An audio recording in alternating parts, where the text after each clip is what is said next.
Vamos a estar poniendo en pantalla el capítulo 1 del libro de los Hechos de los Apóstoles, del verso 1 en adelante.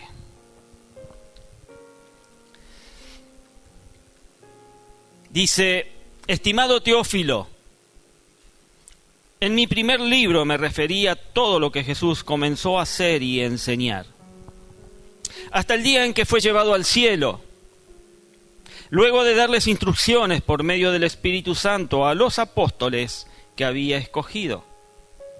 Después de padecer la muerte, se les presentó dándoles muchas pruebas convincentes de que estaba vivo. Durante 40 días se le apareció y les habló acerca del reino de Dios. Una vez mientras comía con ellos les ordenó: no se alejen de Jerusalén, sino esperen la promesa del Padre de la cual les he hablado. Juan bautizó con agua, pero dentro de pocos días ustedes serán bautizados con el Espíritu Santo. Entonces los que estaban reunidos con él le preguntaron: Señor, ¿es ahora cuando vas a restablecer el reino de Israel? No les toca a ustedes conocer la hora ni el momento determinados por la autoridad misma del Padre, les contestó Jesús. Pero cuando venga el Espíritu Santo sobre ustedes, recibirán poder y serán mis testigos, tanto en Jerusalén como en toda Judea y Samaria y hasta los confines de la tierra. Habiendo dicho esto, mientras ellos lo miraban, fue llevado a las alturas hasta que una nube lo ocultó de su vista. Ellos se quedaron mirando fijamente al cielo mientras él se alejaba. De repente se les acercaron dos hombres vestidos de blanco que les dijeron: Galileos, ¿qué hacen aquí mirando el cielo? Este mismo Jesús que ha sido llevado de entre ustedes al cielo, vendrá otra vez de la misma manera que lo han visto irse. Entonces regresaron a Jerusalén desde el monte llamado de los Olivos, situado aproximadamente a 1 kilómetro de la ciudad, y cuando llegaron subieron al lugar donde se alojaban. Estaban allí Pedro, Juan, Jacobo, Andrés, Felipe, Tomás, Bartolomé, Mateo, Jacobo, hijo de Alfeo, Simón el celote y Judas, hijo de Jacobo. Todos en un mismo espíritu se dedicaban a la oración, junto con las mujeres y con los hermanos de Jesús y su madre María. Hasta aquí la lectura del Señor. A modo de introducción te digo que se cuenta que algunos huesos de uno de los dedos de Buda fueron enviados como regalo al emperador de China durante la dinastía Tang. Más tarde, estos huesos fueron olvidados, se perdieron, pero luego fueron encontrados por allá muchos años después. Y este hallazgo fue una sensación para los budistas de todo el mundo. Y ahora muchos de estos budistas, muchos de ellos visitan esos huesos. Te preguntarás a dónde quiere llegar el pastor con esta historia, ¿no?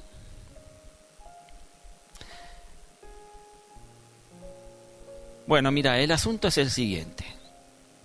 El asunto es que si alguien afirma haber encontrado un dedo que pertenece a Cristo, ningún cristiano lo creería. ¿Vos lo creerías? Bien. Ningún cristiano lo creería. ¿Saben por qué? Porque nuestra fe se basa en el hecho de que no hay ningún dedo que encontrar. ¿Por qué? Porque no hay huesos en ninguna parte. ¿Por qué? Porque Cristo resucitó de entre los muertos. No vas a encontrar nada del Señor sobre esta tierra. El apóstol Lucas, quien trabajó diligentemente para poner en orden las acciones, las palabras dichas respecto a Cristo, desde su nacimiento hasta su ascensión a los cielos. Lucas escribió 2 libros. Escribió el Evangelio según San Lucas y escribió el libro de los Hechos de los Apóstoles. Y en el segundo, o sea, en el libro de los Hechos, habló de las pruebas indubitables respecto a la resurrección en Cristo, como lo acabamos de leer allí en Hechos 1:3, en donde dice: después de padecer la muerte, se les presentó dándoles muchas pruebas convincentes, pruebas indubitables de que estaba vivo. Durante 40 días se les apareció y les habló acerca del reino de Dios. Pero quizás haya alguien de aquí, de los que están presentes, que no sepa qué es una prueba indubitable. Preguntarle al que está a tu lado: ¿qué es una prueba indubitable? ¿Qué es? ¿Qué es una prueba indubitable? Bien, alguien está dando una respuesta por allí, muy bien. Se define como pruebas que dan un resultado que no deja lugar a dudas, que es incuestionable y totalmente seguro. Es un hecho comprobado por el tacto, por la vista y por la historia. Cuando, mis amados, hablamos de la resurrección de Cristo, hay pruebas indubitables, porque de igual manera hubo testigos que le tocaron, como Tomás, le vieron. Y la historia de la iglesia respecto a su crecimiento tiene su razón en la resurrección de nuestro Señor Jesucristo. La resurrección de Cristo es otro de los grandes poderes de la iglesia de ayer y lo es en la iglesia de hoy. Amén. Pablo dijo en 1 Corintios 15:14 que si Cristo no resucitó, vana es entonces nuestra predicación, vana es también nuestra fe. Nos reunimos el primer día de la semana, o sea, el domingo, como en esta mañana, porque ese día fue cuando Cristo se levantó de los muertos. Y es este día cuando anunciamos que Él vive, que Él reina con poder para transformar al hombre de su condición de pecado. Las pruebas indubitables de la resurrección son nuestra más grande esperanza para nuestra salvación, mis amados. Y es el poder que mueve a la iglesia. Veamos cuáles son esas pruebas indubitables de la iglesia. Y saben, la primera prueba indubitable es la prueba de presentarse vivo en medio de ellos. Dice el verso 3, después de padecer la muerte, se les presentó dándoles muchas pruebas convincentes de que estaba vivo, escribe Lucas allí en el libro de los Hechos. Y en Lucas 24:5 dice que los ángeles le preguntaron a aquellas nobles mujeres: ¿por qué buscan ustedes entre los muertos al que vive? Los muertos yacen en un sepulcro. Como Jesús había muerto, era natural ir al lugar, al sepulcro, a la tumba donde le habían puesto para prepararlo, según era la costumbre judía de aquel tiempo. Pero también los seguidores de Jesús fueron los únicos que supieron de alguien muerto salido de la tumba vivo. Los buscaron entre los muertos, pero no lo encontraron. Aleluya. Porque la tumba estaba vacía. Y ya estaba afuera cuando le buscaron, con pruebas indubitables de su inconfundible voz. Cuando llamó a María por su nombre y ésta le respondió: Raboni, o maestro. Lo encontraron vivo, porque esta fue la profecía del Salmo 16:10, donde anticipadamente declaraba que su santo no vería corrupción. No dejarás que mi vida termine en el sepulcro, no permitirás que sufra corrupción tu siervo fiel, escribe David. Estuvo 3 días en la tumba, pero los gusanos no se acercaron a su cuerpo. Ni tampoco existió el olor apestoso cadavérico, del cual Lázaro sí fue objeto, porque tenía ya 4 días de haber muerto. Mis hermanos, nuestro cuerpo sí verá corrupción, porque polvo somos y al polvo volveremos. Sin embargo, Jesucristo es el primer ser vivo después de haber padecido la muerte. La muerte no pudo destruirlo porque Él mismo fue quien la destruyó. La prueba tangible de que hay otra vida más allá de esta es cuando Jesús le dice al ladrón en la cruz, allí en Lucas 23:43, te aseguro que hoy estarás conmigo en el paraíso. Qué bueno, qué maravilloso es saber que nuestro Señor fue a ese lugar llamado paraíso después de muerto y al 3er día estuvo de regreso. Mis amados, es maravilloso saber que hay otro estado para la vida humana, por cuanto Jesús ha estado en él y ha regresado otra vez de allí.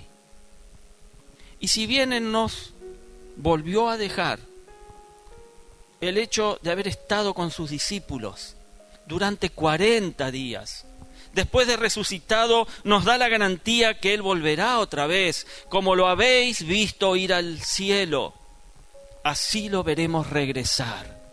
Lucas nos dice que se presentó vivo, con pruebas indubitables. Lo que uno oye de la gente generalmente es que dicen que salió un muerto. Y sabemos que eso es mentira. Nosotros sabemos que ahora del único muerto salió vivo. El único muerto salió vivo. Él no fue un fantasma. Sus pruebas indubitables le llevaron a decirle al incrédulo Tomás, tocá y mirá, poné aquí tu dedo, mirá mis manos y acerca tu mano y métela en mi costado.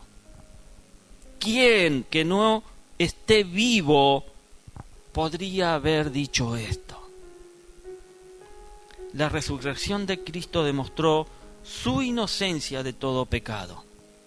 Por eso la muerte no pudo retenerlo.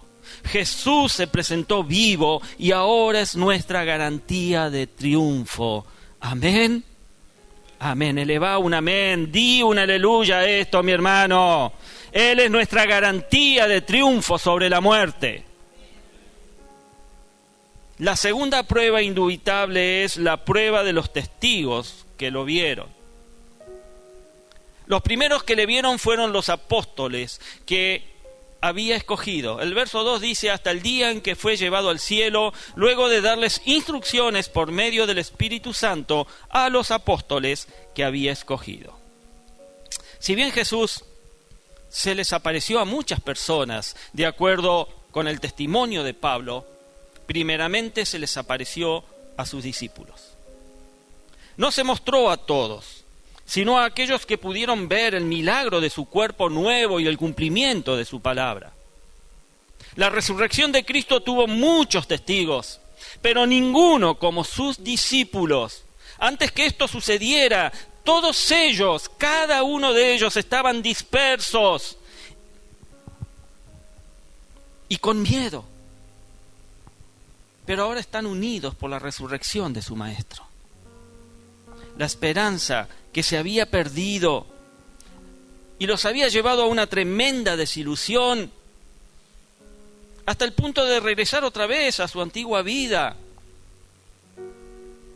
Ahora van a descender a Jerusalén para reunirse con sus hermanos, bajo la más grande motivación de gozo y bajo el más estricto sentido de obediencia, por cuanto el Señor resucitado les ha prometido la llegada del Consolador, el Espíritu Santo. Con los apóstoles nació la iglesia, llegando su número a 120 de acuerdo con el conteo de Lucas, allí en el verso 15. El verso 15 dice, por aquellos días Pedro se puso de pie en medio de los creyentes, que eran un grupo como de 120 personas. Ese fue el inicio de la iglesia. 120 fieles. Pero saben, su nacimiento tuvo mucho que ver con el poder de la resurrección. Los apóstoles fueron receptores de ese poder. Y eso los hizo intrépidos, los hizo osados, en contraste con sus temores anteriores. Ciertamente fue la resurrección lo que trajo la transformación en los discípulos. Y en segundo término sucedió su aparición a más de 500 hermanos. Pablo lo dice en 1 Corintios 15:6, después se apareció a más de 500 hermanos a la vez, la mayoría de los cuales vive todavía, aunque algunos han muerto, dice Pablo. Pablo no aparece entre los primeros 12 discípulos, pero fue escogido después como un abortivo, de acuerdo con su propio testimonio. Allí en 1 Corintios 15:18 él dice, y por último, como a uno nacido fuera de tiempo, se me apareció también a mí, dice Pablo. No sabemos si Pablo estuvo presente en la crucifixión, porque él era un fariseo y muchos de ellos estuvieron allí. Pero si fue testigo de la resurrección, no lo sabemos.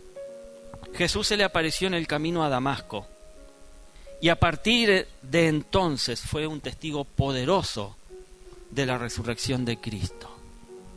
Nadie como él, nadie como Pablo, para haber interpretado el significado de la resurrección en su vida y su ministerio. Recordemos que Pablo era un perseguidor de los cristianos, un perseguidor que no solamente los capturaba, sino que los metía en la cárcel, que los castigaba, que los torturaba.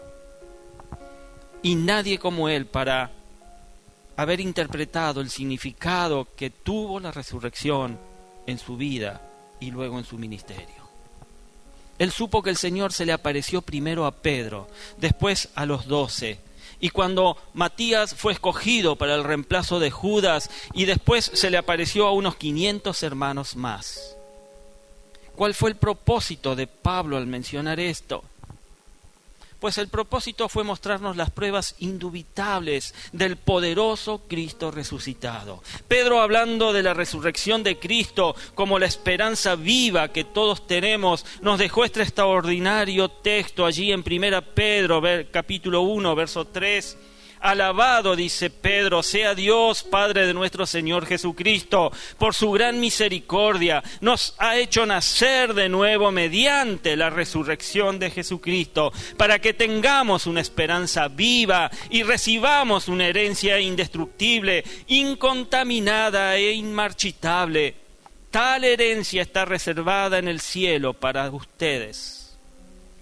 Tal herencia está reservada en el cielo para nosotros, a quienes el poder de Dios protege mediante la fe hasta que llegue la salvación que se ha de revelar en los últimos tiempos. Y Pablo, quien quedó ciego después de la aparición de Cristo, dijo que el Padre ha establecido un día para juzgar a los hombres, habiendo presentado pruebas a todos los hombres cuando lo resucitó de entre los muertos, allí en Hechos 17, 30, 31. Ahora, la tercera prueba indubitable es la prueba de los 40 días apareciéndose. Jesús hace su aparición durante 40 días. El verso 3, en su segunda parte, dice que durante 40 días se les apareció y les habló acerca del reino de Dios. El número 40 en la Biblia es muy significativo. En el Antiguo Testamento la lluvia del diluvio duró 40 días, con lo cual la tierra fue inundada y destruida, y esa fue la prueba del juicio de Dios sobre el mundo.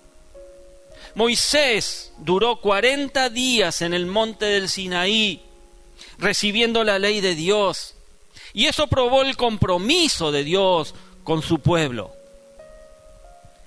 En el Nuevo Testamento, el ejemplo de los 40 días lo inició el Señor Jesús cuando fue llevado al desierto para ser tentado.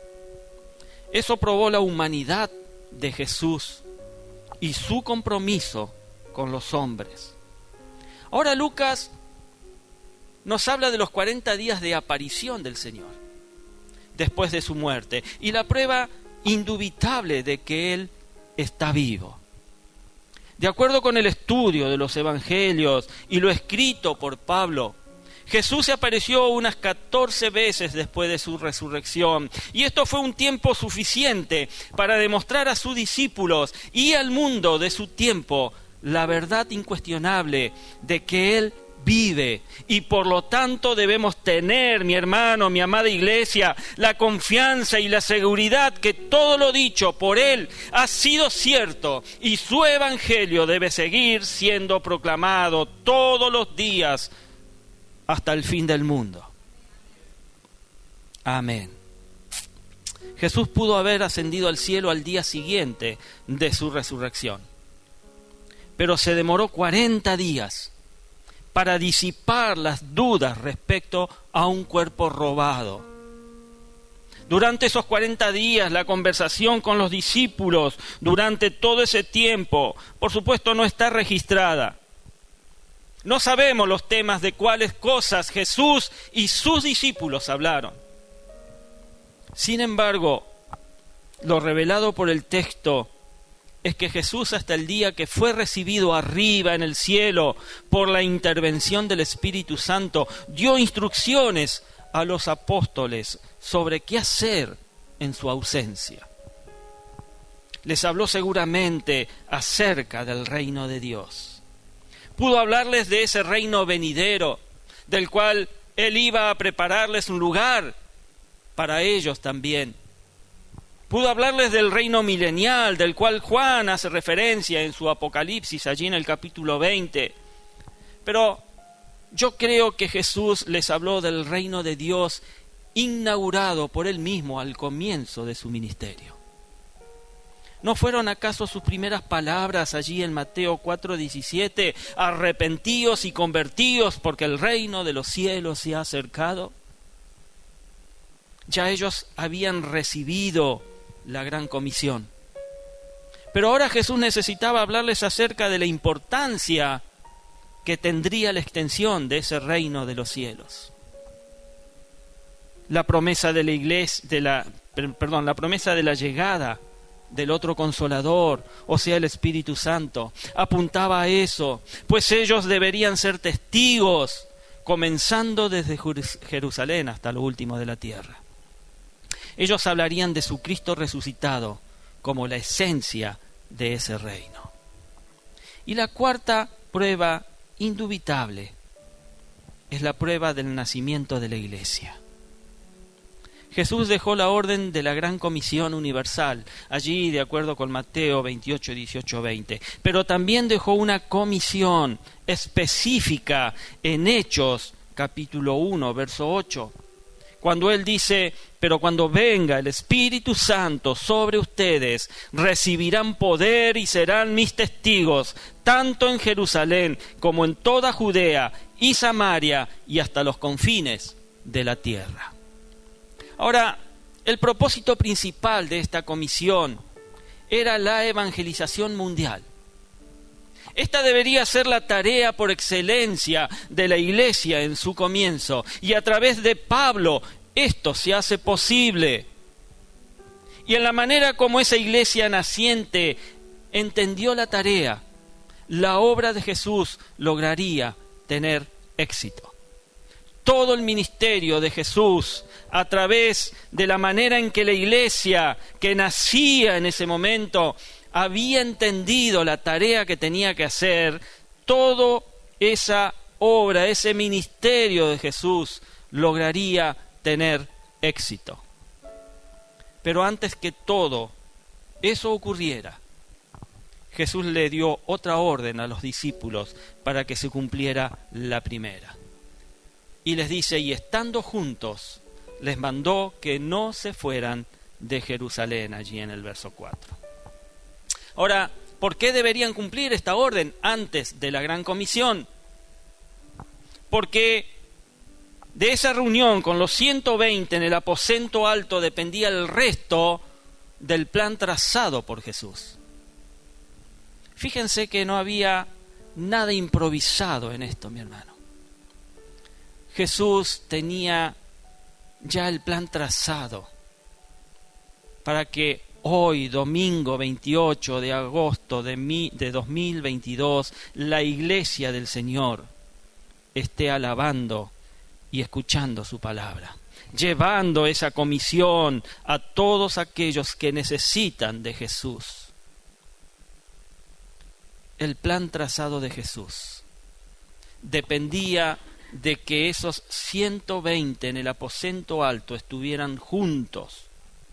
Si ellos fallaban, su sacrificio sería en vano.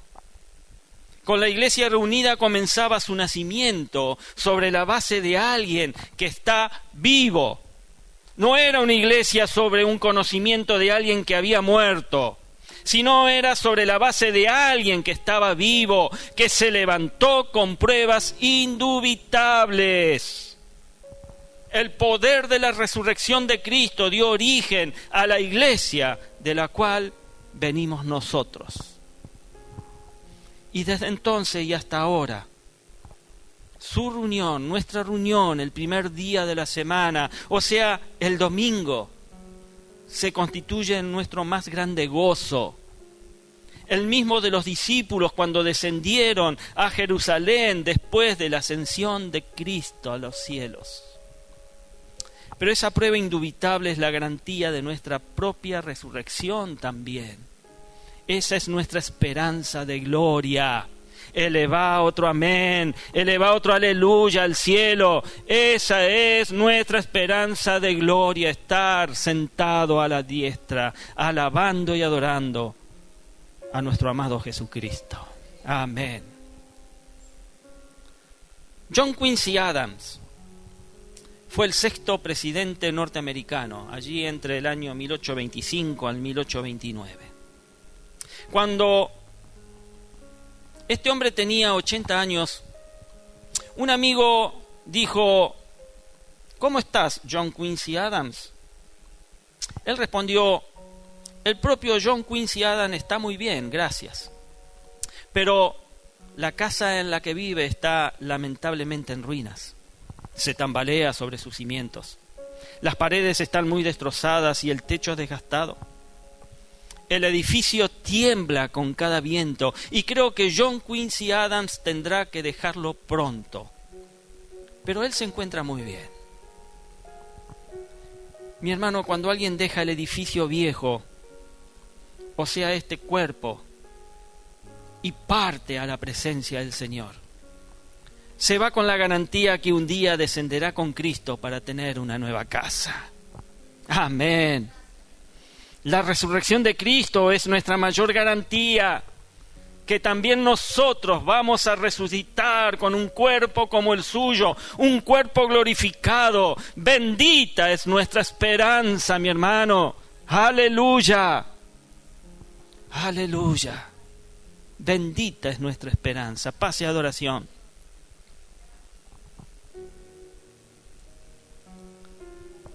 Sí, Señor, gracias. Saben, algunos ateos ponen en duda la resurrección, pero tenemos las pruebas indubitables de Cristo al presentarse vivo a sus discípulos, con testigos viéndole durante 40 días. No fue algo efímero, no fue algo por casualidad. Se presentó vivo a sus discípulos durante 40 días. Y la prueba más grande de la resurrección es la de una iglesia celebrando con gozo a su Cristo vivo, domingo tras domingo. Mi hermano, vos hoy estás acá celebrando a un Cristo vivo. No tendría sentido venir a celebrar a un muerto. Eso se hace en los velatorios. Hoy es fiesta Domingo tras domingo la iglesia celebra con gozo a un Cristo vivo. Mis amados, la mejor noticia que ha tenido el mundo llegó de un cementerio. Llegó desde una tumba cerca de Jerusalén. La tumba está vacía. ¿Sabías que las pirámides de Egipto son famosas porque contenían los cuerpos momificados de los antiguos faraones? La abadía de Westminster en Londres es famosa porque en ella descansan los cuerpos de nobles ingleses. La tumba de Mahoma se destaca por el ataúd de piedra y dentro de él los restos que contiene. El Taj Mahal fue construido como un monumento a la esposa de uno de los shahs de la India. Hay un cementerio en Washington, Estados Unidos, el cementerio de Arlington, que es venerado, ya que es el lugar de descanso, de honor de muchos estadounidenses destacados. La tumba del Jardín de Jesús es famosa, no por lo que hay dentro, aleluya, sino porque está vacía, mi hermano. Cristo vive. Mis amados, levanten hoy su voz y griten: ¡aleluya! ¡Aleluya! La tumba está vacía. Cristo vive. Él sustenta nuestra fe, mis amados, nuestra esperanza y amor. Y yo te pregunto, ¿has sido transformado por su resurrección? Como fueron sus discípulos, como fue el mismo Pablo. ¿Has sido transformado por su resurrección? ¿Vive Cristo en tu corazón con el poder de su resurrección? Pues te digo que hoy tenés la oportunidad de vivir esta experiencia. Solo tenés que hacer, si aún no lo has hecho, la siguiente oración. Cerrá tus ojos allí en donde estás. Todos con los ojos cerrados. Y si aún no hubo un cambio por la resurrección de Cristo en tu vida, dile: Señor Jesús, yo te recibo hoy como mi único y suficiente Salvador personal. Creo que eres Dios, que moriste en la cruz por mí para perdonar mis pecados. Y también que resucitaste al tercer día. Me arrepiento, soy pecador. Perdóname, Señor, en este día. Gracias te doy, Señor, por enviar a tu Hijo a morir en mi lugar. Gracias, Señor. Gracias, Señor Jesús, por salvar mi alma hoy. En Cristo Jesús, mi Salvador. Amén y amén.